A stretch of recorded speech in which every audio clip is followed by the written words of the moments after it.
Ok, pues como saben, nuestro tema del día de hoy es proceso del despacho aduanero. Vamos a platicar cómo es el proceso, el día a día. Ya vimos mucha teoría, vimos artículos, vimos muchos conceptos como depósito ante la aduana, abandono, eh, regímenes aduaneros, exactamente el mes, la semana pasada, perdón.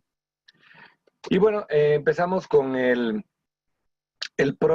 la propia definición del despacho. Aquí en la definición del despacho quiero decirles que muchas veces confundimos el término del despacho aduanero como algunos otros conceptos que ocupamos en el día a día y que se los he ido platicando, ¿no?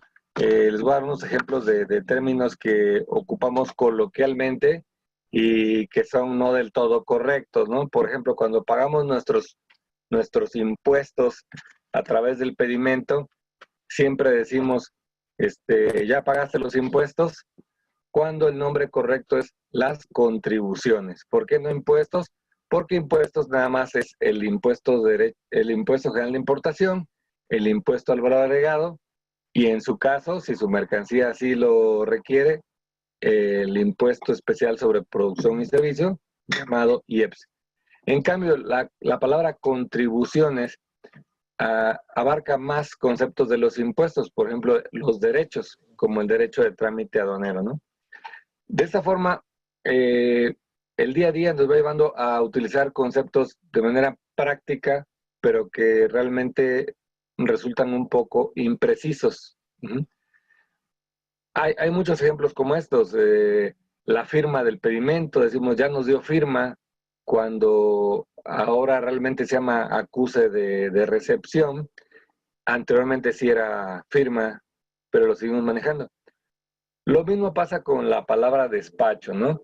En el despacho, inclusive quiero decirles que la propia aduana en algunos ordenamientos también se equivoca y dice despacho, refiriéndose únicamente a la activación del mecanismo de selección automatizado, que es el modular el pedimento, procesarlo para concluir el despacho, el desaduanamiento propiamente. Y a esa parte, al desaduanamiento, a la parte final de nuestra operación, le llamamos despacho. Y les insisto, la aduana también en algunos ordenamientos le llama despacho, pero realmente es desaduanamiento. El despacho es un conjunto de actos que se dan antes de llegar al paso final, que es el desaduanamiento, ¿no? Y esto nos lo dice el artículo 35 de la ley aduanera, en el cual está en la lámina, y nos dice, en resumen, que se entiende por despacho aduanero el conjunto de actos y formalidades relativos a la entrada de la mercancía a territorio nacional y en el de su salida. Que de acuerdo a los diferentes tráficos y regímenes aduaneros establecidos en el presente ordenamiento, debe realizar ante la aduana las autoridades aduaneras quienes introducen o extraen mercancías del territorio nacional, ya sean los consignatarios, destinatarios, propietarios, poseedores, tenedores en las importaciones y los remitentes en las exportaciones, así como los agentes aduanales empleando el sistema electrónico aduanero. Entonces, es una definición muy grande que la vamos a ir ahorita desmenuzando para entender todo el proceso. Y vamos a dar algunos ejemplos de despacho marítimo, aéreo y terrestre. En resumen, ¿qué nos deja esta definición? Pues como dice al principio, es un conjunto de actos y de formalidades relativos a la entrada y salida de la mercancía. La propia definición nos lleva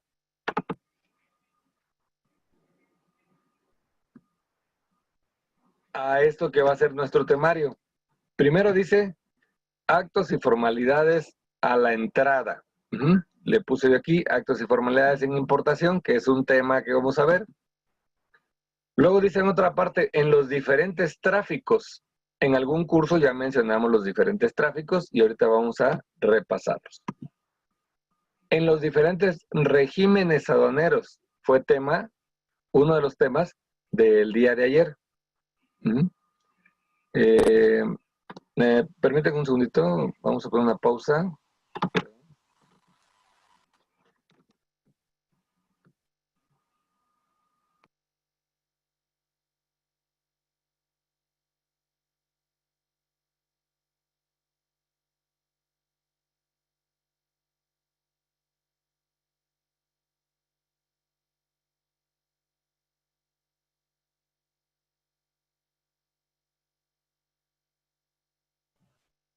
En un momento continuamos, por favor.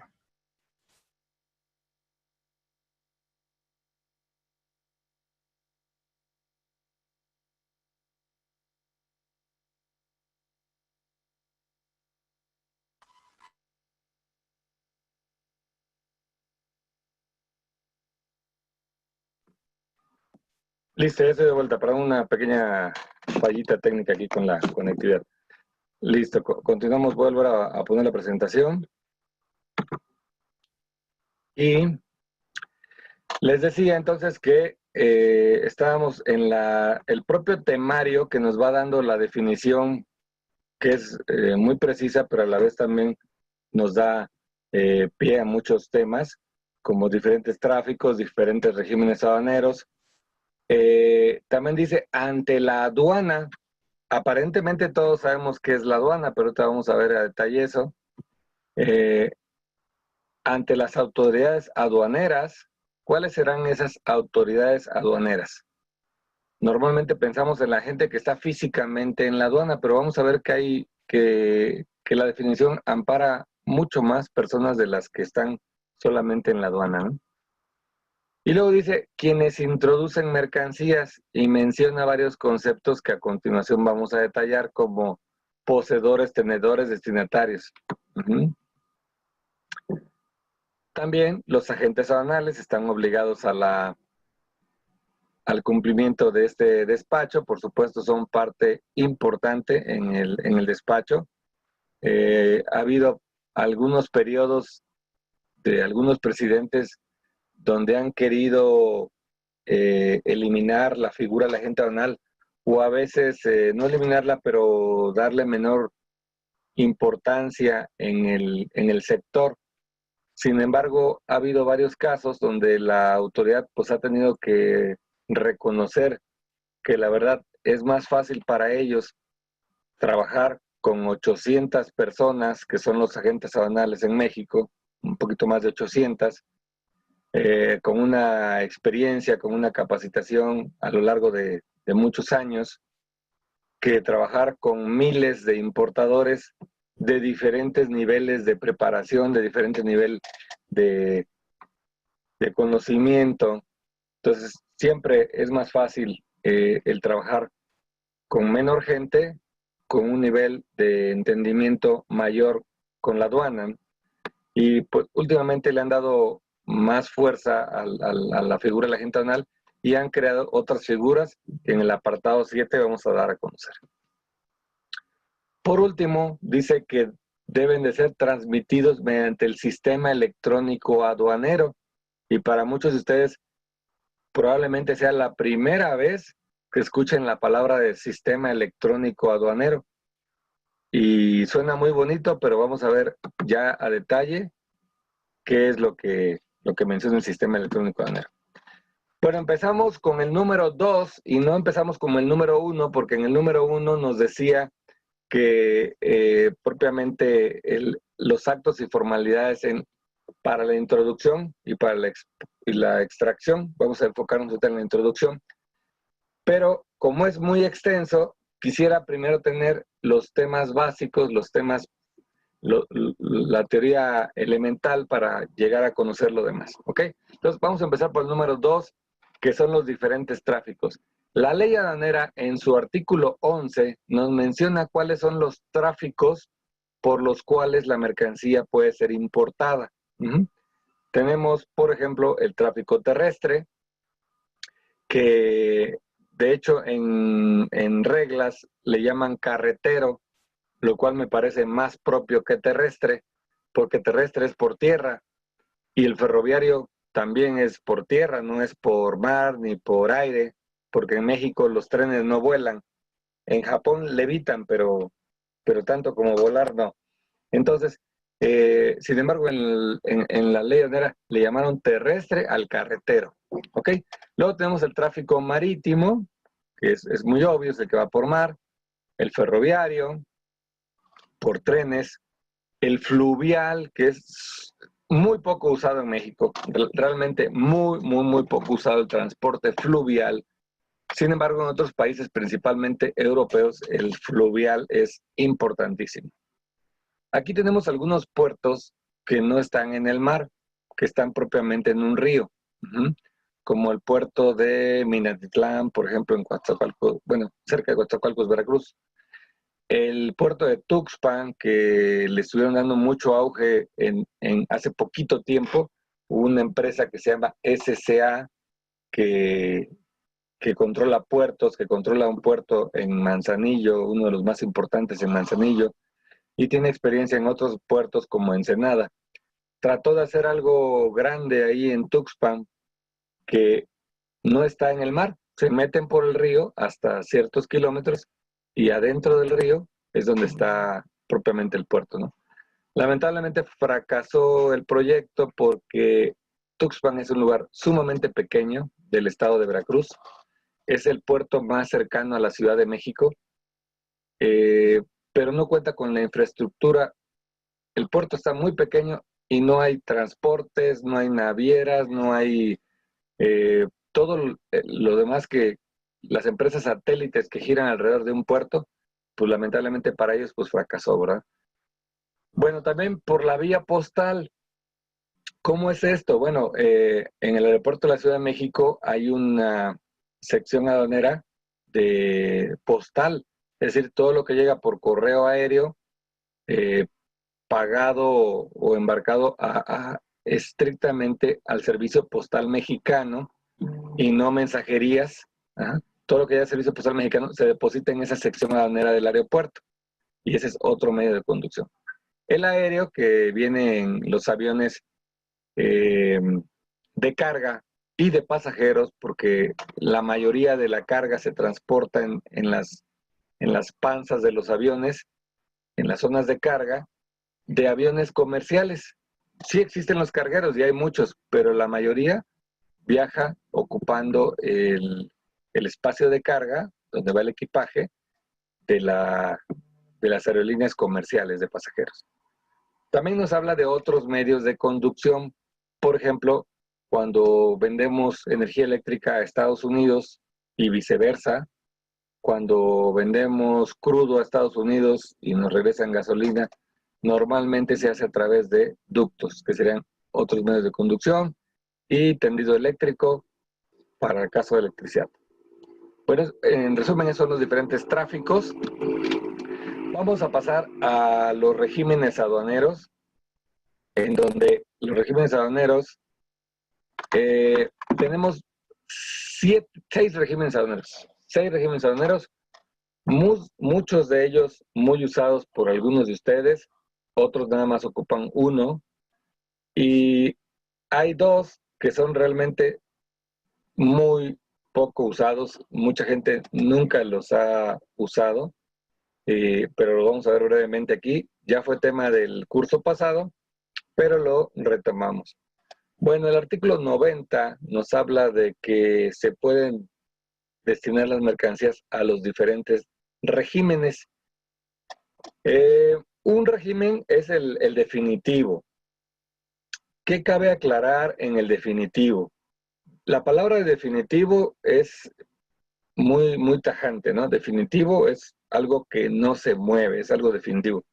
Sin embargo, el régimen aduanero definitivo no es tan rígido como la palabra parece indicarlo. Definitivo, para efectos de la ley aduanera de este régimen, no es para siempre, sino es por un tiempo indeterminado. ¿Qué diferencia hay entre que sea para siempre y por un tiempo indeterminado?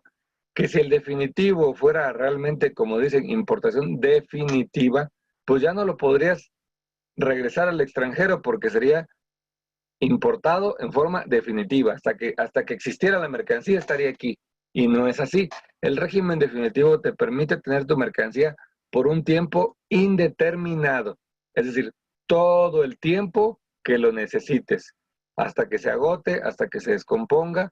Pero te permite que cuando tú ese tiempo consideres que ya no quieres que esté aquí, se permite hacer exportaciones definitivas, ¿sí? A diferencia del temporal, que el temporal está por un tiempo determinado. ¿De qué va a depender el tiempo determinado? La propia ley te establece los tiempos de las mercancías que deben permanecer, el tiempo que deben permanecer las mercancías en territorio nacional. Y hay varios artículos que nos hablan de los regímenes temporales, desde el 104, 105, 106, 107, 108 hasta el 112. En el 106 y 107 encontramos las importaciones temporales normales y en el 108 al 112 encontramos las operaciones de importación temporal bajo un esquema que en México le llamamos IMEX, que es un programa de la Secretaría de Economía donde le permite a los importadores, perdón, a los exportadores importar mercancía con el único fin de transformarla y posteriormente mandarla al extranjero. Para esa facilidad de que importen algo, lo transformen y lo regresen, les permite no pagar los impuestos de importación y actualmente piden el pago del IVA. Pero si la empresa está certificada en materia de IVA y IEPS, no les piden pagar el IVA. Los casos que no lo tienen, sí lo pagan, pero cuando demuestran su exportación, lo recuperan. Básicamente esa es la diferencia entre temporal y definitivo. Tenemos en definitivo como en temporal versiones de importación y versiones de exportación. Un error común en el que también cae la gente hablando de términos mal usados es que cuando nosotros exportamos algo, decimos que es una exportación, por ejemplo, temporal, pero cuando regresa, hay gente que se confunde y dice, es una importación temporal porque mi exportación fue temporal, y eso es incorrecto. La exportación sí fue temporal, pero cuando la mercancía vuelve de importación, se llama retorno, y ese retorno es definitivo, no es temporal, porque ya viene para estar en un tiempo indeterminado. Ok, habiendo hecho esa aclaración, tenemos luego abajo en el número 6, en color morado, el depósito fiscal, que el depósito fiscal es un régimen muy, muy bueno, con muchos beneficios y bastante usado por el medio aduanero y los importadores. ¿En qué consiste este beneficio de este régimen aduanero? Bueno, que en la mercancía, ustedes saben que la mercancía tiene como un máximo 2 meses para estar en depósito ante la aduana, excepto en los casos de animales vivos y mercancías peligrosas, que son de 3 días. Pero si su mercancía no es peligrosa, puede estar en las aduanas por un periodo de hasta 2 meses. Después de ahí causa abandono, es decir, la aduana lo considera propiedad del fisco y se puede decir, lo decomisa, ¿no? Pasa a propiedad de ellos. Pero este régimen lo que permite es mandarlo al interior de la República, pero no nacionalizado, sino a través de una figura que se llama depósito fiscal, que va directamente a unos almacenes. Esos almacenes comúnmente les decimos depósito fiscal, pero así se llama el régimen, no el almacén. El almacén es del tipo almacenes generales de depósito y están autorizados por el SAT para fungir como almacén general de depósito. Ese almacén general de depósito puede tener 2 tipos de mercancías: mercancías nacionales o nacionalizadas y mercancías de procedencia extranjera sin que estén todavía nacionalizadas, que ese es el caso del depósito fiscal. Entonces las mandamos a esos almacenes y están ahí todavía sin importarse. Yo digo que este régimen es pues como de chocolate, porque aunque es un régimen, todavía no tiene un régimen definitivo o ningún otro régimen. ¿A qué voy? Que estando ya en depósito fiscal, ya puedo decidir si lo importo en definitiva, si lo mando a temporal para IMEX, si lo regreso al extranjero. Son las opciones que tengo para cambiar de régimen. ¿Okay? Bien, beneficios del depósito fiscal, que no pagan los impuestos, pagamos únicamente el derecho de trámite aduanero cuota fija, que son en este momento 341 pesos, y su mercancía está ahí. Y la pueden ir sacando en parcialidades. Estas parcialidades, conforme vayan sacando, van haciendo pedimentos de extracción, clave G1, así son la clave. Voy a hablar un poquito de las claves ahorita. Cuando yo meto la mercancía a depósito fiscal, mi pedimento es clave A4, que también muchas veces por abreviar, en lugar de decir lo voy a mandar a depósito fiscal a un almacén de depósito, digo voy a hacer un A4 para más sencillo, ¿no? Que es la clave del pedimento. Bueno, ese A4, cuando ya se extrae en definitiva, es G1. En el caso del definitivo, tanto IMPO como EXPO, la clave es A1, que son los pedimentos que normalmente todo el mundo usa. Y los temporales, hay muchos, dependiendo para qué van. Hay, por ejemplo, si son IMEX y es insumos, la clave es IN. Si son activo fijo, la clave es AF. Y hay muchos otros regímenes claves de acuerdo al régimen para saber exactamente a qué condición va esta mercancía. Bien, pasamos al siguiente, que sería tránsito de mercancía. El tránsito de mercancía no tiene importación y exportación, pero sí se subdivide en dos, el tránsito interno y el tránsito internacional. A ver, ejemplos de tránsito interno. El tránsito también es un régimen que no lo es del todo, es nada más la mercancía va pasando de un lugar a otro. Voy a explicar primero el tránsito internacional. Seguramente ustedes se han circulado por las carreteras de Nuevo León, una parte de Querétaro y más al sur. Han visto que vienen camionetas enganchadas de dos en dos o autos de dos en dos que van para la frontera sur. Son autos que van para Guatemala. Esos autos van en tránsito. Es decir, entran normalmente por Laredo, pero también llegan a entrar por otras aduanas como Matamoros. Entran, abren un permiso temporal, una importación temporal, y atraviesan toda la República y tienen que salir por Ciudad Hidalgo, Chiapas. Y de esa manera se van al sur. No tienen que pagar impuestos, no tienen que... Sí se hace pedimento, pero no tienen que cumplir con las normas y con las regulaciones de México porque van en tránsito. Ahora bien, el tránsito interno, ¿a qué se refiere? Bueno, ese es muy usado en las aduanas interiores. Por ejemplo, aquí en la Ciudad de México tenemos una aduana que le llamamos la aduana de Pantaco, porque así se llama la zona donde está. Otra de las cosas que no le decimos por su nombre. Esa aduana realmente se llama Aduana de México, es el nombre oficial, Aduana de México.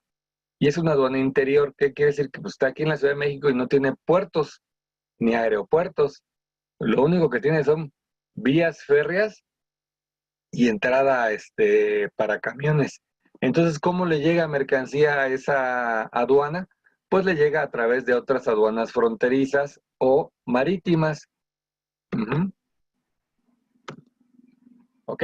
Entonces, lo más normal es que la mercancía llega, por ejemplo, por barco, por la aduana de Manzanillo, y la naviera hace un pedimento de tránsito. La clave del pedimento de tránsito es T3. Ese T3 se importa por Manzanillo a través de la naviera y un agente aduanal, y les hacen llegar la mercancía a ustedes hasta la aduana de Pantaco. Y ahí en la aduana de Pantaco ya entra su agente aduanal, en este caso nosotros, y procedemos al despacho de la mercancía. Cabe mencionar que las fechas de entrada de esa mercancía, las fechas de causación de tipos de cambios, base gravable, regulaciones y restricciones no arancelarias, cuotas compensatorias, se fijan conforme al artículo 56, que ya hemos hablado muchísimo en otras ocasiones, y yo creo que ahora ya podemos decir la frase, el famosísimo artículo 56, porque ya es para todos conocido, que nos dice que en tráfico marítimo se causan todo eso que les acabo de mencionar en el momento del fondeo o atraque del buque, y no cuando llegue a Pantaco. ¿Ok? Pasamos al siguiente, que es elaboración, transformación o reparación en recinto. Aquí le faltó una palabrita que es recinto fiscalizado, que ahorita vamos a ver qué es el recinto fiscalizado. Pero para efectos prácticos, la mercancía llega a la aduana. Vamos a poner otra vez de ejemplo Manzanillo. Llega una máquina muy grande, muy especial, llega a Manzanillo, ahí la bajan en el muelle, la ubican en un lugar, en un patio, y requiere de una reparación. Entonces se ingresan a la aduana técnicos, herramientas, refacciones, hacen el proceso de reparación y sin que salga de la propia aduana, se regresa al extranjero una vez reparado. Este caso es rarísimo, rarísimo, muy, muy poco ocupado, ¿no? Pero ahí está, es uno de los beneficios de los regímenes que tenemos. Y por último tenemos el recinto fiscalizado estratégico. Ahorita más adelante vamos a ver que hay recinto fiscal, recinto fiscalizado. Vamos a ver las diferencias entre estos dos. Pero esos dos que les acabo de mencionar son cosas físicas, son lugares físicos. Y el recinto fiscalizado estratégico es un régimen aduanero, que también tiene un lugar físico, pero ese lugar físico está fuera de la aduana. Puede estar colindante, pero no es algo necesario. Por poner un ejemplo, la mercancía puede estar entrando por Manzanillo, vamos a decir con el ejemplo Manzanillo, pero el recinto fiscalizado estratégico puede estar en San Luis Potosí. Entonces nosotros podemos importar esa mercancía, sacarla de la aduana, mandarla al recinto fiscalizado estratégico. Ahí, al igual que en el depósito fiscal, hay muchísimos más días, años, para que la mercancía permanezca ahí y no pase a propiedad del fisco. Hay que pagarle almacenajes al recinto fiscalizado estratégico.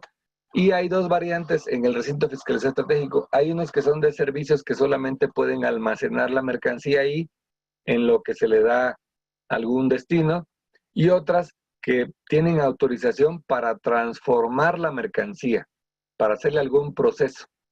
Y esa es la gran diferencia entre depósito fiscal y recinto fiscalizado estratégico. Depósito fiscal solamente pueden meter la mercancía, mantenerla ahí, darle la limpieza y cuidados necesarios, pero no la pueden modificar. Lo único que está autorizado es etiquetar. Y eso con una autorización de una unidad de verificación que se encarga de verificar que las etiquetas de NOMS cumplan. Es lo único que se le puede hacer. En cambio, en el recinto fiscalizado estratégico, si tiene la opción de transformación, pueden hacer un proceso productivo dentro de este recinto fiscal. Y con esto terminamos los regímenes aduaneros. Si tuvieran alguna duda, vayanla apuntando y al final platicamos. Bien. Ok. Pasamos a otro punto. Dice en la definición de despacho aduanero, ante la aduana. ¿Pero qué es la aduana? Y la pregunta parece muy simple, ¿eh? ¿Qué es la aduana? Pero la propia ley aduanera, permítame decirle que no la define como tal, ¿eh? No hay una definición así que diga, aduana, entiéndase por aduana esto, que debería estar en el artículo 2, en las definiciones. Sin embargo, sí, en el artículo 14 nos dice, nos habla de algo que ellos le llaman recintos fiscales. ¿Sí? El recinto fiscal, dice aquí en la propia ley, que son aquellos lugares en donde las autoridades aduaneras realizan indistintamente las funciones de, y aquí recalco que dice, donde las autoridades aduaneras. No dice los particulares. Y también recalco que dice indistintamente realiza las funciones de manejo, es decir, manipular la carga, almacenaje, que no tiene mayor explicación, custodia, o sea, resguardarlas, vigilarlas, carga y descargas de mercancía de comercio exterior, fiscalización y despacho aduanero. Y fiscalización y despacho aduanero se lo puse en rojo porque es algo que solo le compete a la autoridad aduanera. Nadie más dentro de la aduana puede fiscalizar mi mercancía, más que la aduana, ni nadie más puede hacer el despacho más que la propia autoridad aduanera. Luego, en el mismo artículo, nos menciona otra cosa que le llaman recintos fiscalizados concesionados. ¿Y cuál es la diferencia? Bueno, el recinto fiscalizado concesionado dice que el SAT, ¿sí?, otorga o podrá otorgar concesiones para que los particulares presten los servicios de, y ponen ellos, manejo, almacenaje y custodia. Ajá. Entonces vemos que son casi las mismas funciones que la propia autoridad se da en los recintos fiscales. Hay tres diferencias. Una, la carga y descarga de mercancía, pero por algún motivo no lo pusieron, tal vez porque es igual a manejo. Un manejo de carga, pues también incluye carga y descarga, pero los recintos fiscalizados sí hacen carga y descarga. Eso está garantizado, ¿eh? Sin embargo, omitieron poner la frase, pero en lo que está en rojo, fiscalización y despacho no lo pueden hacer, porque esa es una facultad exclusiva de las autoridades aduaneras. Luego entonces tenemos dos recintos.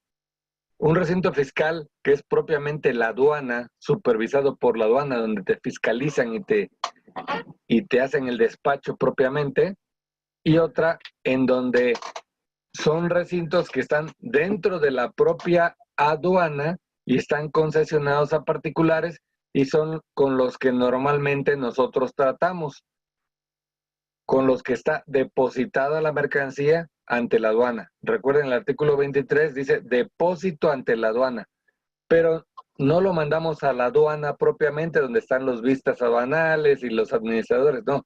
Los mandamos a los recintos fiscalizados que están concesionados. Por decirle algunos nombres para que les sea más familiar, en el caso de Veracruz, CICE, ICABE, Golmex, CIF, son recintos fiscalizados. En el caso de Lázaro Cárdenas hay dos grandes, que es Lázaro Cárdenas Contenedores, que pertenece al grupo de ICABE, que es grupo Washington, y el otro que es APM, que es de la línea naviera Maersk Line. Hay otro por ahí pequeñín, pero de menor importancia. En Manzanillo tenemos varios, como por ejemplo SCA México Holding, que ya lo mencioné, TIMSA, que es de Grupo Washington también, CICE, que es de un consorcio ahí muy local de la aduana de Manzanillo, por poner algunos ejemplos, ¿no? Altamira tenemos dos, APM, IPM, y bueno, esa sería básicamente la definición de aduana. Pues ya vemos que la aduana está dividida en dos tipos de figuras, ¿no? Nada que ver con el recinto fiscalizado estratégico, que ese ya vimos que es un régimen. Bueno, pasamos al siguiente punto, que es dice por ahí, ante la aduana y ante las autoridades aduaneras. Pero, ¿cuáles serán las autoridades aduaneras? Bueno, el artículo 2 dice la siguiente definición, que por secretaría se entiende la Secretaría de Hacienda y Crédito Público, para efectos de la ley aduanera, y que por autoridad o autoridades aduaneras son las que, de acuerdo con el reglamento interior de la Secretaría, es decir, de la Secretaría de Hacienda y Crédito Público, y demás disposiciones aplicables, tienen competencia para ejercer las facultades que esta ley establece. ¿Ok? Sin embargo, ¿qué pasa con la Secretaría de Hacienda y Crédito Público? Que como buenos financieros, ¿verdad? Ellos quieren ver nada más los números y no quieren ensuciarse mucho las manos. Entonces crean un órgano dependiente de la Secretaría encargado de la vigilancia de las aduanas y de la recaudación fiscal, y le llaman Servicio de Administración Tributaria. Esto tiene muchos años. Fue creado en 1995 y cada vez le han dado más funciones y más funciones. De manera que toda la parte recaudatoria lo ve el SAT. Entonces, aunque aquí dice que de acuerdo al reglamento de la Secretaría, pero ponen como siempre su frasecita y demás disposiciones aplicables, pues resulta que no está en el reglamento interior de la Secretaría, sino está en el reglamento interior del SAT. Y ahí nos dice cuáles son las autoridades aduaneras. Ahí les puse el nombre, su abreviación y en qué artículos del reglamento interior del SAT pueden encontrar su fundamentación. Empezamos con la AGA, Administración General de Aduanas, que lo encuentran del artículo 19 al 21. Luego la AGAF, que es la Administración General de Auditoría Fiscal Federal, artículos del 22 al 24. Y por último, la Administración General de Autoridad de Comercio Exterior, o AGACE, que se fundamenta en los artículos 25 al 27. No quiere decir que sean las únicas dependencias del SAT, sino son las que están directamente relacionadas con el despacho aduanero y se consideran como autoridad aduanera. Bien, entonces como les platicaba, el Poder Ejecutivo, en el que recae en una sola persona, que es el presidente, Andrés Manuel López Obrador, para él gobernar en base a las leyes que el Poder Legislativo pone, se ayuda de varias secretarías: Secretaría de Crédito Público, Secretaría de Economía, Sedena, Semarnat, Zagarpa, etc. ¿Okay? En este caso específico, para definir la autoridad aduanera, se apoya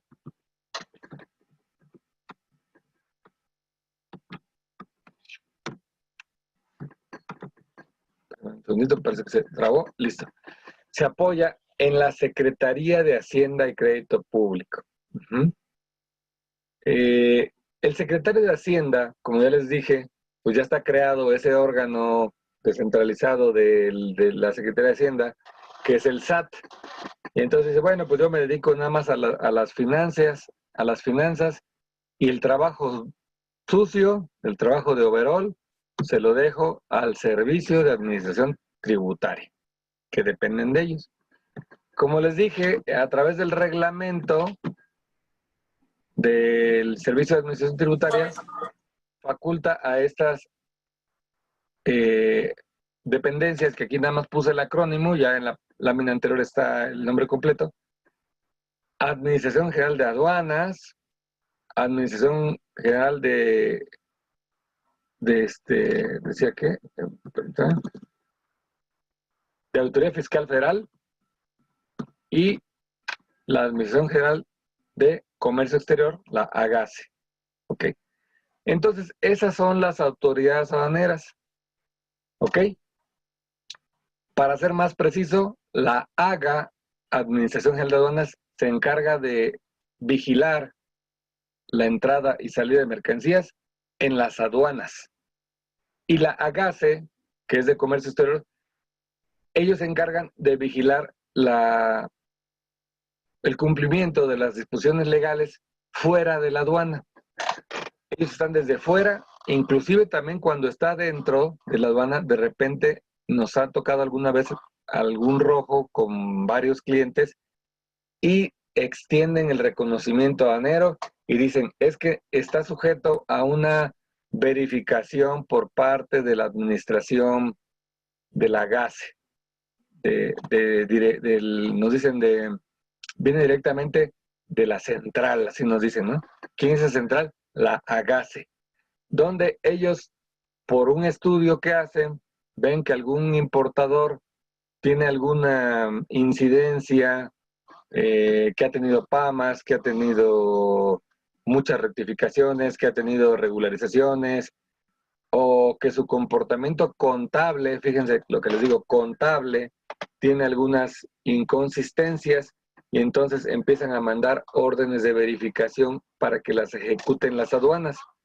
Pero ya saliendo de ahí, también ellos pueden hacer ejercicio de sus facultades de comprobación distintas al reconocimiento. Entonces, ¿serán estas las únicas autoridades que nos pueden hacer una auditoría de carácter de comercio exterior? Entonces, ¿por qué de repente hemos tenido clientes que nos dicen, oye, me llegó una auditoría? Ah, ok.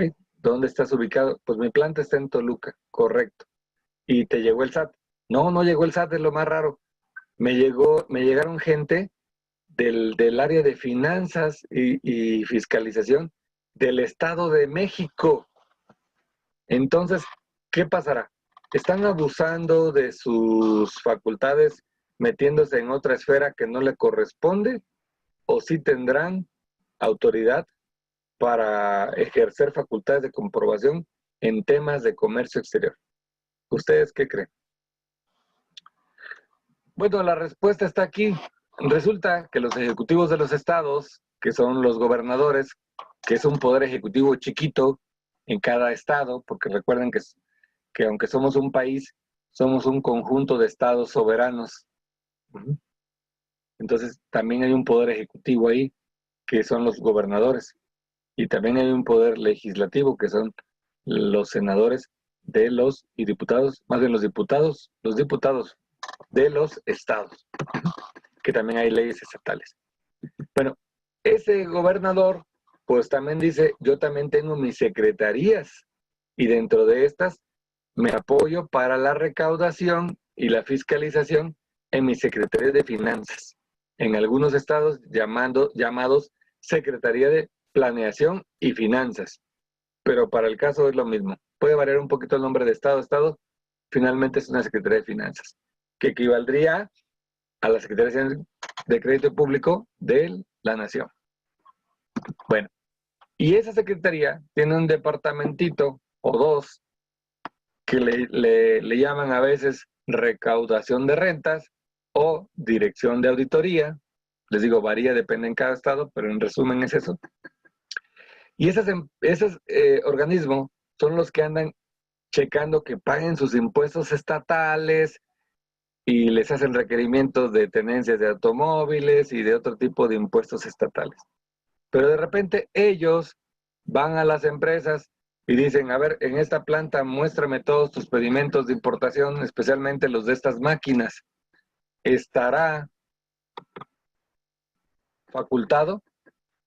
Pues resulta que hay un convenio de colaboración administrativa en materia fiscal, específicamente el anexo 8, que muchísimos gobernadores han firmado con el gobierno federal.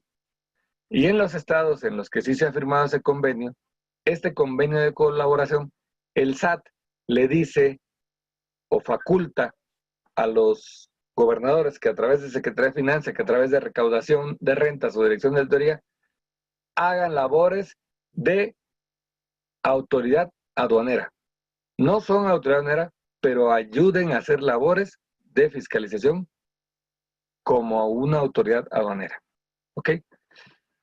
De tal manera que entonces ahora resulta que todos estos, especialmente los de abajo, los que están en el nivel más bajo, también te pueden hacer investigaciones aduaneras para ejercer las facultades de comprobación. ¿Ok? ¿Y cuáles son esas facultades de comprobación? Bueno, conocemos algunas de ellas, ahorita vamos a ver todas.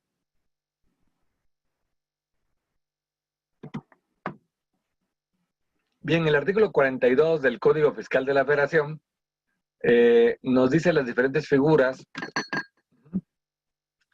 que son facultades de comprobación.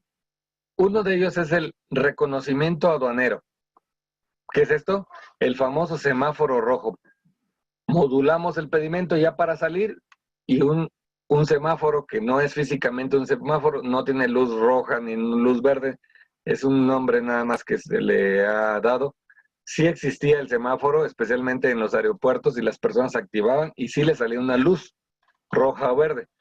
Pero actualmente eso no es con luces. Es algo mucho más sofisticado que vamos a ver más adelante, que ahora se le conoce como DODA. Bien, si nos toca luz roja, que debe practicarse el reconocimiento aduanero, los verificadores, antes llamados vistas, de la aduana, nos checan la mercancía y checan que coincida documental con lo físico, que cumplan con el etiquetado, que cumplan con las, en caso de que traigan certificado de origen, que esté correcto, y que cumplan con las regulaciones y restricciones no arancelarias, y además que los impuestos estén bien pagados. Todo eso lo checan en el reconocimiento aduanero, para el cual tienen ellos unas horas para hacerlo, pero si se exceden de esas horas porque es muy complicado o porque detectaron algo, pues lamentablemente están facultados para, mediante un oficio, extender hasta por 5 días más el reconocimiento aduanero. Y esos 5 días son hábiles. ¿Mm? Bueno, ese es el reconocimiento aduanero, en pocas palabras, el famoso rojo. Pero también tenemos otra cosa que se llama verificación de mercancías en transporte. Probablemente para ustedes también conocidas, probablemente no les haya tocado, que es parecidísimo al reconocimiento aduanero. La única diferencia es que aquí sale verde, se va hacia la salida del camión y en la salida le marca el alto un verificador que ya trae preparada una orden y le dice, te tocó una orden de revisión. Lo regresan a los andenes de revisión, normalmente los mismos andenes donde practican el rojo, y ahí se hace la revisión igualita a un reconocimiento aduanero. ¿Cuál es la diferencia? Que en la primera revisan que el importador haya cumplido con todo, ¿sí? Además de que el agente aduanal siempre va como solidario.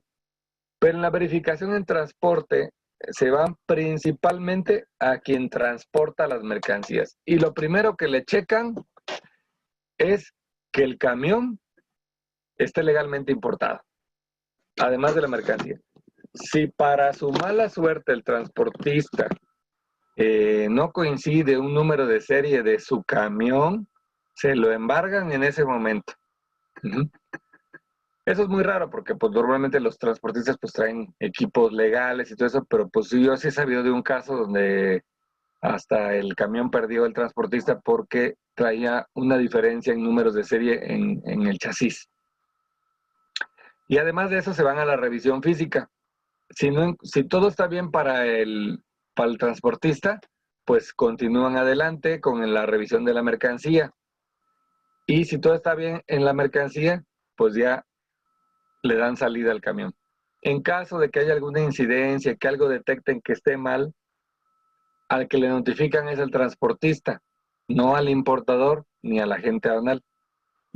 Posteriormente, a través de correo certificado, le llega el aviso normalmente al importador, que es a quien le debe competir, y al agente aduanal en algunos casos. ¿Por qué? Porque esta verificación es en transporte, por eso no se la hacen directamente al agente aduanal.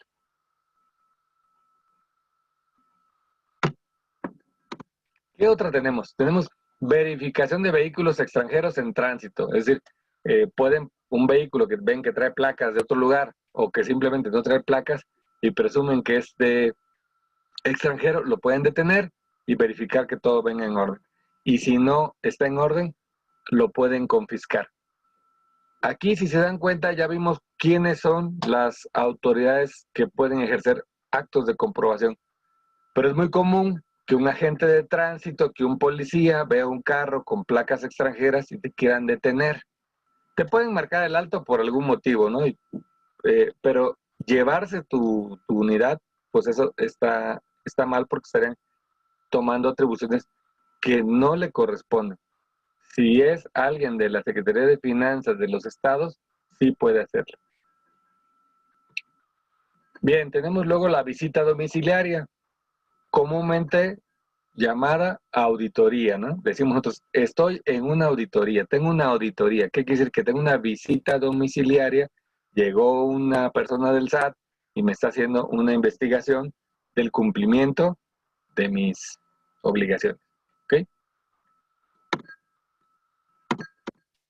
La siguiente sería la revisión electrónica. Eso es algo más moderno, en donde ahora a través de medios electrónicos hacen búsquedas y por los medios electrónicos que ya tienen, dicen, oye, mira, encontré que este importador maneja Xwork en todos sus pedimentos, pero no tiene conceptos incrementables. Vamos a mandarle un requerimiento.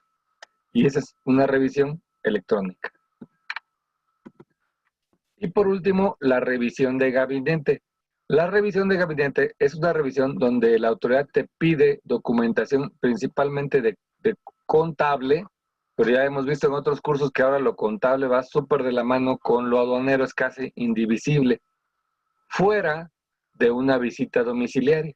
Se te hace un requerimiento específico, oye, por favor, compruébame esto o entrégame el soporte de esto. Esa es una revisión de gabinete, es fuera de una visita domiciliaria y normalmente va orientado a la contabilidad. Y así, esas fueron las facultades de comprobación y los que son las autoridades aduaneras.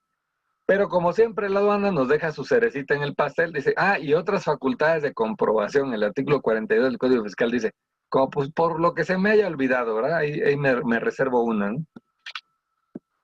Bien, pasamos al siguiente punto que dice en la propia definición del despacho, quienes introducen mercancías. Y dice, ya sea sus propietarios, tenedores, poseedores, consignatarios y destinatarios. Propietarios no tiene mayor explicación, son los dueños de las mercancías, es decir, ustedes importadores y exportadores. Tenedores. Tenedores son las personas que tienen la mercancía y no necesariamente son los propietarios. Es algo parecido al poseedor. Sin embargo, el tenedor puede tener una letra de cambio, por ejemplo, en las definiciones sí nos dice que quien tiene la posesión de la mercancía generalmente a través de una letra de cambio o cualquier otro documento negociable. Entonces, no es suyo, pero lo tiene como en su resguardo. ¿Ok? El poseedor es muy similar al propietario, pero no es el dueño. El consignatario. El consignatario, este es un punto bastante importante y que la mayoría de la gente no le presta importancia, pero deberían, porque cuando hay un problema es cuando efectivamente la gente dice, hubiera visto este tema y nunca le di importancia. El consignatario en mercancías de comercio exterior, por ejemplo, en marítimo, viene en el BL. En el BL, en la parte superior izquierda, dice ahí, consigni o consignatario. ¿Quién viene en ese consignatario? Normalmente viene el forwarder de ustedes, normalmente. ¿Y está mal? Pues sí está mal. Bueno, no es que esté mal, pero no es recomendable. Porque ¿qué pasa? Que ya ha pasado muchas veces. De repente, el forwarder desaparece. Ustedes están imposibilitados en reclamar esa carga. Aunque digan, aquí tengo la factura, aquí tengo el pago. Sí, pero el BL está consignado a una persona que no está. Y el consignatario es el único que puede hacer el endoso al reverso del BL para ceder los derechos a otra persona e inclusive para permitir que la agente aduanal revalide el BL. ¿Qué es la revalidación? Dicho sea de paso, ¿no? La revalidación es que efectivamente la mercancía viene consignada a un forwarder y la revalidación permite a un agente aduanal actuar en su nombre y tomar posesión de la carga, aquí en lo de poseedores, tomar posesión de la carga sin ser los propietarios. Podemos tomarla, abrirla, revisarla, etiquetarla, guardarla, almacenarla dentro de un recinto fiscalizado, con el simple hecho de que el consignatario me esté revalidando. Sin esa revalidación, los recintos fiscalizados no me permiten tomar la carga. Si yo llego con un BL de un cliente que sí es nuestro, pero no está revalidado, pues la aduana me dice, es que no te lo puedo dar porque no es revalidado. Pero es que es mi cliente, mira, aquí tengo de años que es mi cliente. Sí, pero este embarque no está revalidado a ti y no nos los entregan. Entonces, ¿qué pasa si desaparece un forwarder y él está como consignatario? Pues es un problema porque lo que tendrían que hacer, hay una solución. Ustedes tienen que decirle a su comprador que de origen cambie los datos de consignatario hacia ustedes. Pero eso lleva, como dice el dicho de sección amarilla, tiempo, dinero y esfuerzo. Y acuérdense que cada día que pasa en la aduana son almacenajes. Y no es rápido, tarda. Especialmente si la naviera dice, pues es que el consignatario que desapareció me debe mucho. Entonces no más es de cambiarlo, sino que también van a querer algún pago, que probablemente ustedes ya se lo hicieron al forwarder. Entonces, ojo, de preferencia debe que venga consignado a ustedes. Y si no, pues ya saben que ahí siempre hay un pequeño semáforo rojo. Tienen que ser forwarder de mucha confianza de ustedes porque ellos son los consignatarios de CBL. Por último, tenemos los destinatarios, que es a quien va destinada la mercancía, que sí no hay ningún documento que ampare como destinatario, ¿no? Es nada más, en los pedimentos sí ponemos destinatario, en COBES hay destinatarios, que generalmente son los importadores. Bien, pasamos al siguiente punto, el agente aduanal. ¿Por qué? Porque también la definición dice, y ante las autoridades aduaneras a través de un agente aduanal, ¿ok? El despacho también se lleva a cabo dentro de un agente aduanal. Ahora, ¿qué es un agente aduanal? Bueno, un agente aduanal, por definición, dice el artículo 159 de nuestra ley aduanera, que es la persona física, ojo, física, autorizada por el Servicio de Administración Tributaria mediante una patente para promover por cuenta ajena el despacho de las mercancías en los diferentes regímenes aduaneros previstos en la ley. Ya vimos regímenes aduaneros ampliamente. Entonces, ¿qué podemos resumir de esto? Número uno, que es una persona física. Ayúdennos con su micrófono, por favor. Gracias. Ok, entonces, por eso ustedes en el pedimento, aunque ven la razón social de Ocampo Grupo Aduanal, específicamente el RFC que dice OGA 981125PJ3, que es el RFC de Ocampo, ven que dice agente aduanal Jorge Enrique Mercado Campo Santiago, para el caso de Manzanillo, Aeropuerto, Altamira y Lázaro Cárdenas. Y cuando es por las aduanas y la otra patente, que es de la señora Paloma Isabel Ramona Rivero Colón, socia de Ocampo Grupo Aduanal, que es por la aduana de Nuevo Laredo, Colombia, Nuevo León, Veracruz y la aduana de México llamada Pantaco. Bien, entonces aquí mediante una patente nos autorizan. A veces ustedes se preguntan por qué hay agentes aduanales que son tan estrictos, ¿no? Tan estrictos, parece que no quisieran ayudarme, parece que no fuera yo el cliente, porque el SAT sabiamente nos pone a los agentes aduanales en medio del cliente y de ellos. Nosotros tenemos que cumplir con el cliente para hacerlo en los menores tiempos y con la mayor facilidad posible dentro de los cumplimientos de las obligaciones que nos pone el SAT. Porque nos dice, si tú no lo haces, te retiro tu patente de agente aduanal. Pues por eso nos pone en medio y a veces estamos A veces sienten ustedes que nos cargamos más hacia el lado de la aduana que hacia ustedes, y lo mismo pasa con el SAT. De repente el SAT dice, pues es que los agentes aduanales luego se van mucho del lado del cliente. Pues sí, porque estamos en medio, porque vivimos de ustedes, de nuestros clientes, nos debemos a ustedes, pero tenemos que cuidar los intereses del SAT, porque si no, pues nos quita la patente a nosotros, aparte de que hay consecuencias también para los importadores en cuanto a su padrón. Entonces, normalmente un buen agente aduanal trata de ser cumplido. Sabemos que hay unos que son muy lag y hasta otros que ayudan a hacer cosas raras, pero esas pues son las menores de las excepciones. Normalmente los agentes aduanales, la verdad es que son un gremio cumplido. Bien.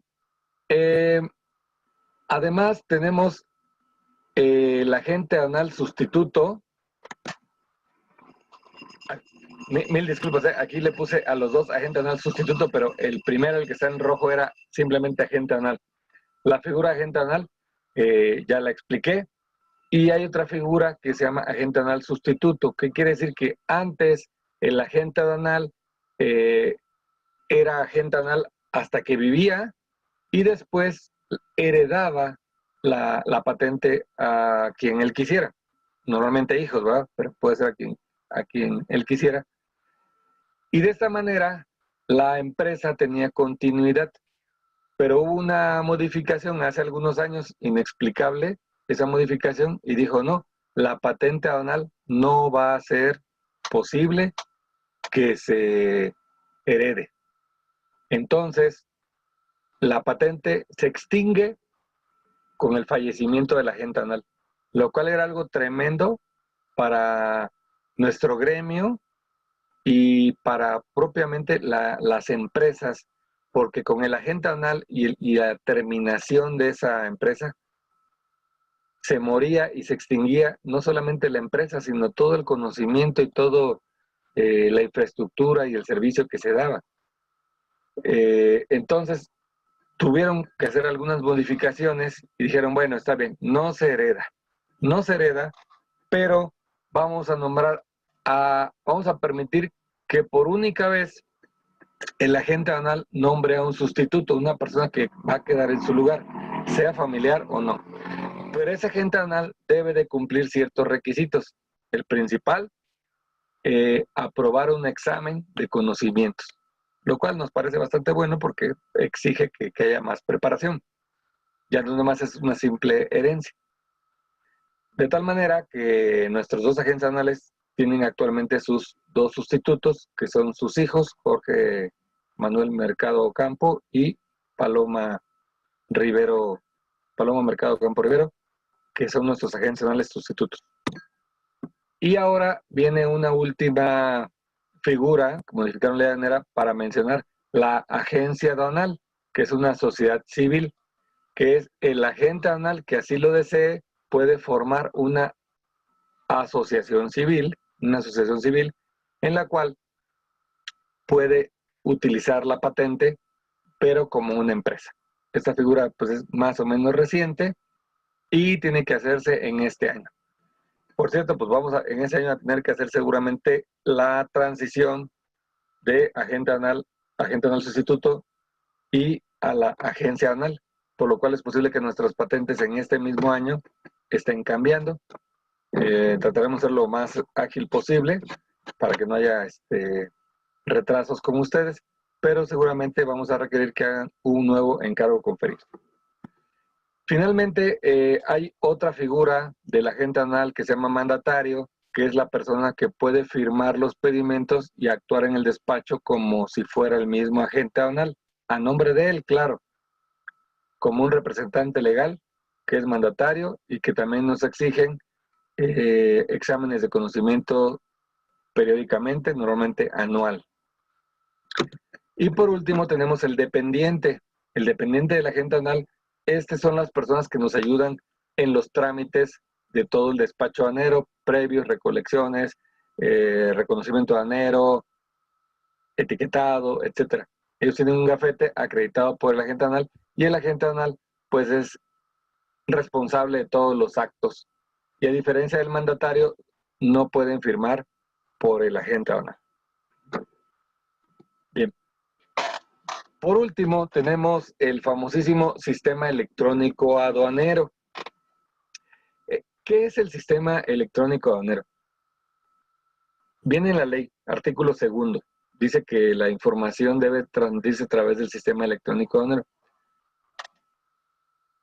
El sistema electrónico aduanero es un sueño que el SAT tiene de tener un sistema que englobe toda la operación aduanera.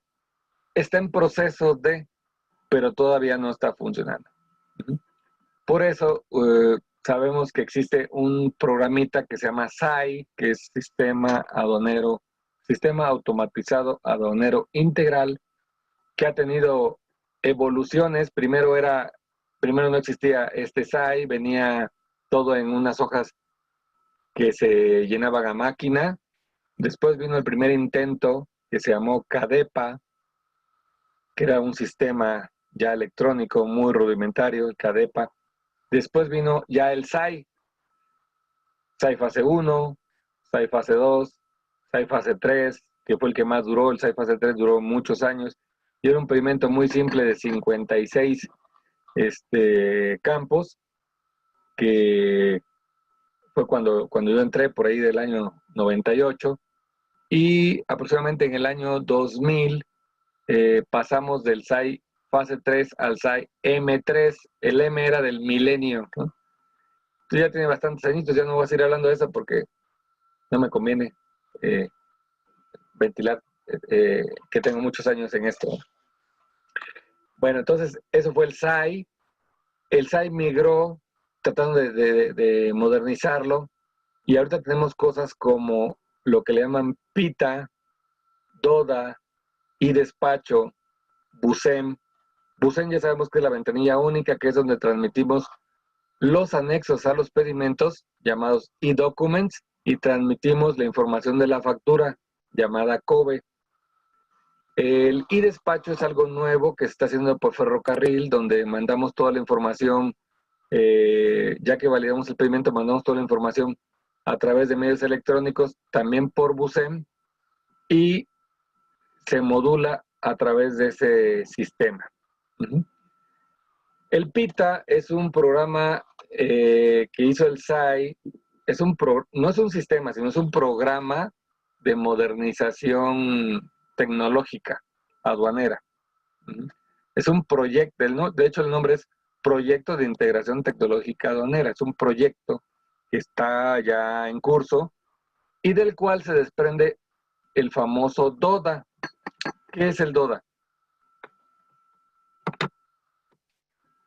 Bueno, en algunos pedimentos modulamos con este código de barras bidimensional llamado QR.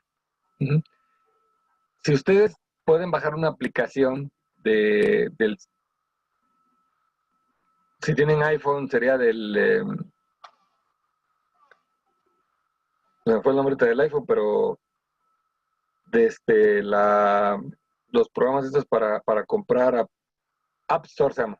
Para iPhone se llama App Store, y para Android algo de Shop. Entonces ustedes bajan la aplicación del DODA y pueden leer el pedimento y saben el estatus del pedimento, si ya moduló, si tocó rojo, etc. Entonces esto es el DODA y se imprime en una especie de pedimento, pero no es propiamente el pedimento. El DODA significa Documento de Operación para el Despacho Aduanero, y seguramente muchos de ustedes no lo conocen porque es con lo que el transportista modula el pedimento. A él imprimimos esto, va al módulo y ahí lo escanean y ya le dicen si le tocó rojo o le tocó verde. Entonces, este es el DODA. Ok, bueno, vamos a ver cómo andamos de tiempo. Ya un poquito pasado, vámonos un poquito más rápido, ya vamos a terminar, son las últimas láminas. Es el numeral 1. El tema se llamaba proceso del despacho. ¿Ok? Pero para entender esto, tuvimos que ver todo lo que menciona el propio artículo del despacho. Bueno, tráfico marítimo. Hay una primera parte donde entra la naviera. La naviera hace una transmisión del manifiesto de carga. Es decir, la naviera le informa al SAT 24 horas antes de que llegue el barco qué contenedores trae y qué contiene cada uno y qué peso y quiénes son sus consignatarios. Después viene el arribo del buque. ¿Ok? Posteriormente se hace la descarga del buque en un recinto fiscalizado y queda la mercancía depositada ante la aduana. De ahí sigue un proceso de revalidación. Revalidación, ¿qué es? Ya lo mencioné, es cuando el consignatario autoriza al agente aduanal que pueda tomar posesión de la mercancía dentro del recinto fiscalizado, para efectos de ser previos, etiquetado, etc. Bueno, en la primera parte, transmisión, ¿quién interviene? La naviera informa a la aduana. En el arribo del buque, la naviera informa a Capitanía de Puerto y con ayuda del capitán de puerto o un práctico, que es el ayudante del capitán de puerto, introducen o estacionan el barco dentro del muelle. La descarga del buque, ¿quién interviene? La naviera y el recinto fiscalizado con sus grúas. Depósito ante la aduana. La naviera da aviso a la aduana de la mercancía que se está quedando en depósito ante la aduana a través del recinto fiscalizado. Y por último, la revalidación. La naviera faculta al agente aduanal para tomar posesión de la mercancía dentro del recinto fiscalizado por instrucciones del consignatario. Parte 2 de marítimo. Se hace una solicitud de reconocimiento previo. Posteriormente haces el reconocimiento previo, que eso es la revisión de la mercancía para ver que venga correcta, ¿no? Luego elaboramos el pedimento, hacemos una validación del pedimento y finalmente hacemos el pago del pedimento. ¿Quiénes intervienen aquí? El agente aduanal solicita al recinto fiscalizado que nos permitan hacer previo. Durante el previo, el agente aduanal hace las labores de previo, de revisión, dentro de las instalaciones del recinto fiscalizado. Posteriormente, el agente aduanal hace el pedimento en coordinación con la información que está proporcionando el importador. Una vez terminado, pasamos a la validación, donde el agente aduanal manda la información a la aduana. Cabe mencionar que no va directa, pasa a través de un servicio que se llama prevalidador, donde checa que el pedimento cumpla con los elementos mínimos de catálogos, que le llaman catalógico, sintáctico, que quiere decir que esté correctamente estructurado. Si cumple con todos esos requisitos sintácticos y catalógicos, el pedimento da un acuse de recepción, que no es firma, ya les había comentado. El que te dé el acuse, o la firma, como se le dice coloquialmente, no quiere decir que el pedimento está bien, solamente dice que cumple con los requisitos mínimos de catálogos y de sintaxis. Sin embargo, no puede decir que la información es correcta, solamente es coherente, pero no sabemos si es correcta o no hasta que se hace el reconocimiento. Y luego hacemos el pago del pedimento, donde la agente aduanal, en coordinación con el importador, mandamos el dinero a Tesorería de la Federación, ya no a la aduana. Antes era agente aduanal, manda el dinero a Banco de México, Banco de México transfiere el dinero a Tesofe y avisaban al SAT. Ahora no, ahora a través de la cuenta PECA o línea de captura, todo se hace a través de línea de captura o cuenta PECA. Ya no hay otra manera de no hacerlo, sino es línea de captura o cuenta PECA. Sea el importador o el agente aduanal, todo es por línea de captura o cuenta PECA. Perdóneme, cuenta PC. PECA era el nombre anterior. A partir del 25 de agosto del año pasado ya es PC, que es pago electrónico centralizado, pago electrónico de comercio exterior. Bien, parte 3 de tráfico marítimo. El procedimiento es pago de maniobras y o almacenajes, solicitud de carga a Servicio Público Federal, eso significa SPF, que no es más que un transportista. Y propiamente la carga a Servicio Público Federal, activamos el mecanismo de selección automatizado, lo que antes se llamaba selección aleatoria o semáforo fiscal. Y por último tenemos dos opciones, desalojamiento libre o reconocimiento aduanero. Aquí en esta lámina, que es la parte 3, le puse que es carretero. Es decir, estoy explicando un marítimo, pero con salida por carretera.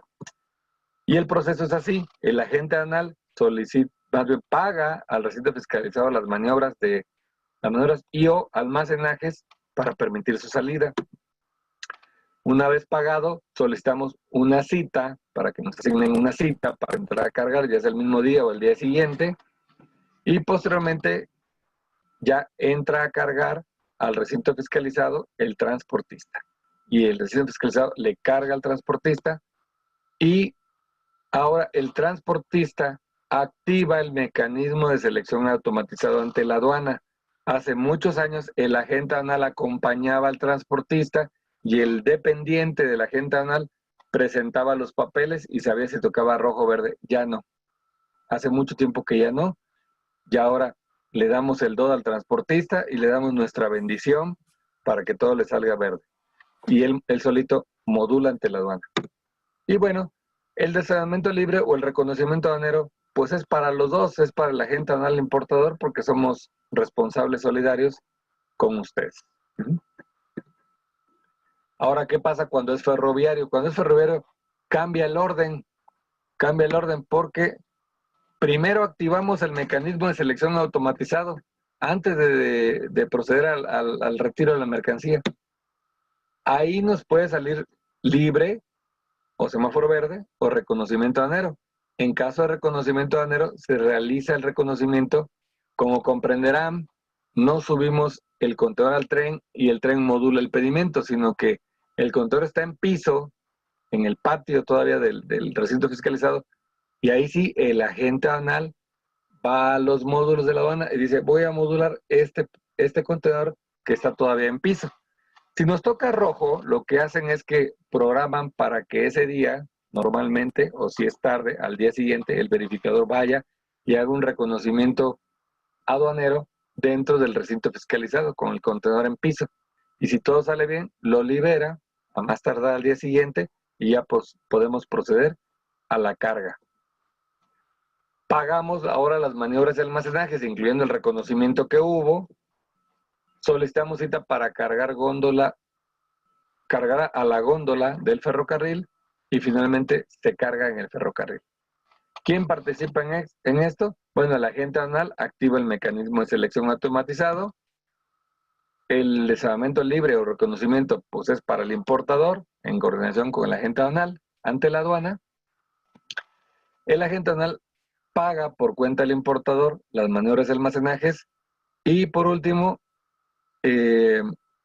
solicitamos una cita para cargar a ferrocarril, lo hace el agente aduanal y el recinto fiscalizado carga a ferrocarril y unos días después, 2 días después aproximadamente, sale la mercancía. Bien, vamos al tráfico aéreo. Es muy parecido al tráfico marítimo. La aerolínea hace la transmisión del manifiesto de carga o el forwarder, mejor dicho, el forwarder no lo está haciendo en la aerolínea. Arriba el avión, se hace una confronta de lo que dicen las guías efectivamente llegue, porque muchas veces llega parcial en aéreo.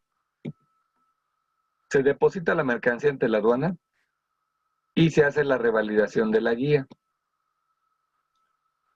Bien, la primera parte, ¿quién transmite el manifiesto de carga? El forwarder. ¿Ante quién? ¿Ante quién? Ante la aduana. El arribo de la aeronave, ¿quién la coordina? La línea aérea con la torre de control que pertenece a una dependencia que se llama CNEAM de la SCT. En el caso de marítimo recuerdan que era Capitanía de Puerto, que también depende de SCT. Ok, le dan acceso a la nave, al aeropuerto, y la línea aérea y el forwarder hacen una confronta. Mira, te estoy entregando estas guías, tantos bultos, y hacen la confronta de que todo venga bien, porque muchas veces, como les dije, que la mercancía viaja en los aviones comerciales, a veces pues no cabe un bulto y se les hace fácil y lo dejan, aunque forme parte de un todo. Entonces eso luego llega posteriormente. Para eso se confronta, que no llega mercancía de más o de menos. De menos es lo más común por las divisiones que hacen.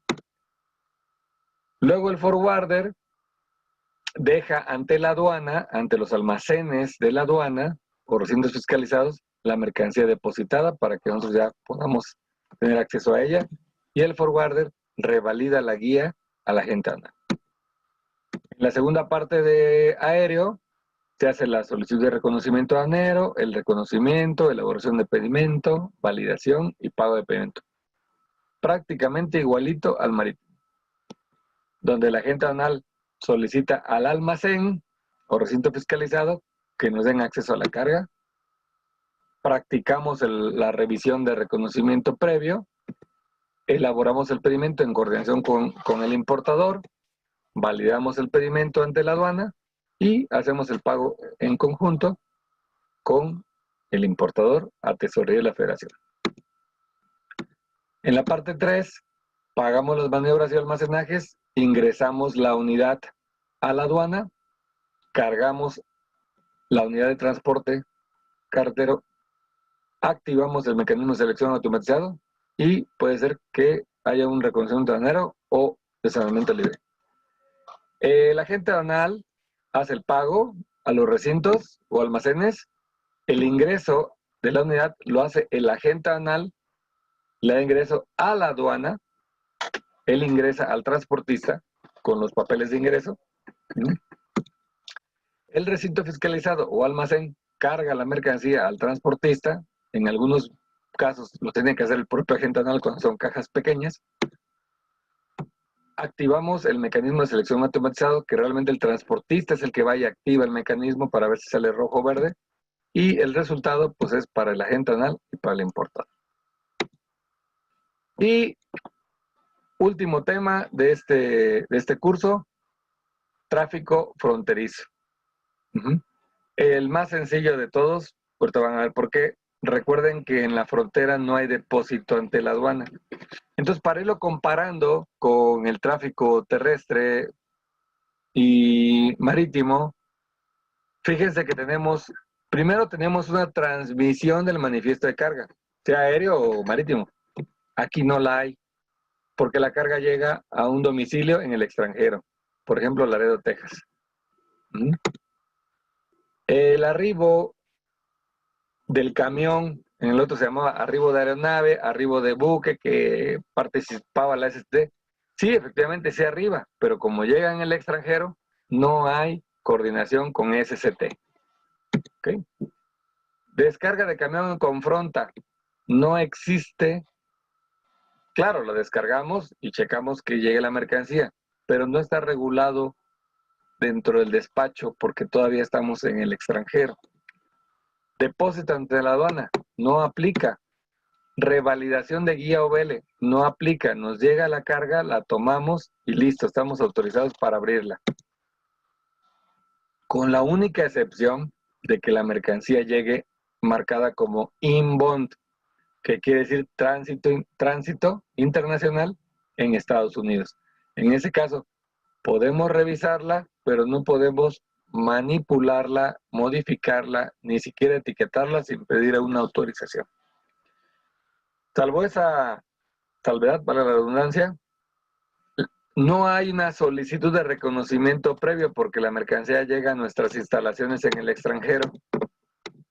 El reconocimiento previo no requiere una supervisión de la aduana. No existe un pago de maniobras de almacenajes a un tercero autorizado por el SAT. No tenemos que sacar cita para cargar a camión y la carga del camión no está supervisada por la autoridad aduanera. De tal manera que en el fronterizo lo único que es propiamente dentro del despacho es la elaboración del pedimento, la validación del pedimento, el pago del pedimento, activar el mecanismo de selección automatizado y el desadonamiento libre. Como pueden darse cuenta, pues es el más simple de los tráficos, no por ello menos importante, pero así comparándolo con los otros tráficos. Y listo, esto fue toda la presentación. Espero